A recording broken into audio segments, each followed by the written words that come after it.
COP30 के विषय जलवायु प्रतिज्ञाओं से हटकर ठोस कार्यों की ओर बढ़ते हैं, जो 6 स्तंभों पर केंद्रित हैं: ऊर्जा, उद्योग और परिवहन, वन, महासागर और जैव विविधता, कृषि और खाद्य प्रणालियां, शहर, बुनियादी ढांचा और जल, मानव और सामाजिक विकास, और वित्त, प्रौद्योगिकी और क्षमता निर्माण जैसे व्यापक समर्थक।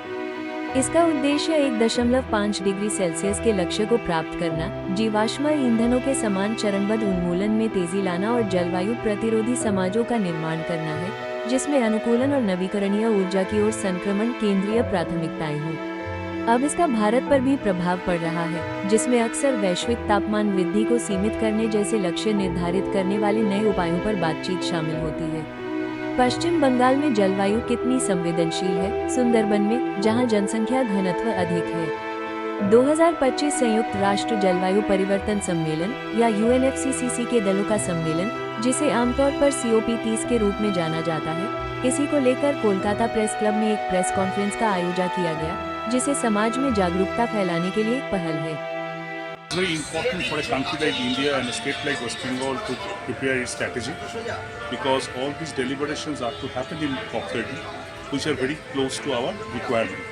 We have Sundarbans, हमारा सुंदरबन है एकदम साउथ में, हमारा नॉर्थ में है हिमालयस.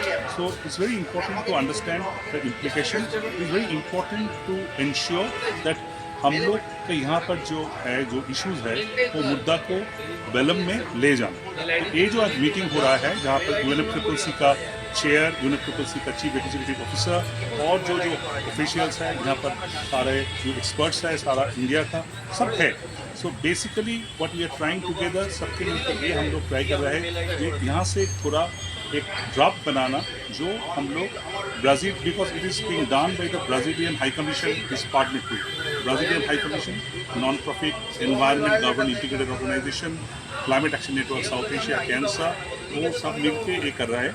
तो इस पर जो मुद्दा आएगा आ रहा है, वो will be listing it, and list करके बाद वो हम लोग सेंड करेंगे UNFCCC को। As because India has Himalayas and India has the Bay of Bengal about 1,000 kilometre, so India is extremely vulnerable. आप जो इंडिया, जब ग्लोबल को जो रैंकिंग है वल्नरेबिलिटी का कंट्री का, वो देखिए, वो आप देखिए तो आप देख पाएंगे कि इंडिया टॉप 3 में है।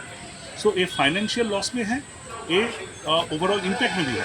So it is very important for India to positively engage with the COP procedure, because that is the procedure which is going to give you dividends. तो इसलिए इंडिया के लिए बहुत जरूरी मुद्दा है, India to intervene that, and this is the first of its kind meeting in India before COP, so I hope that this is going to be very important. So what's your name? Our electricity demand has already started to be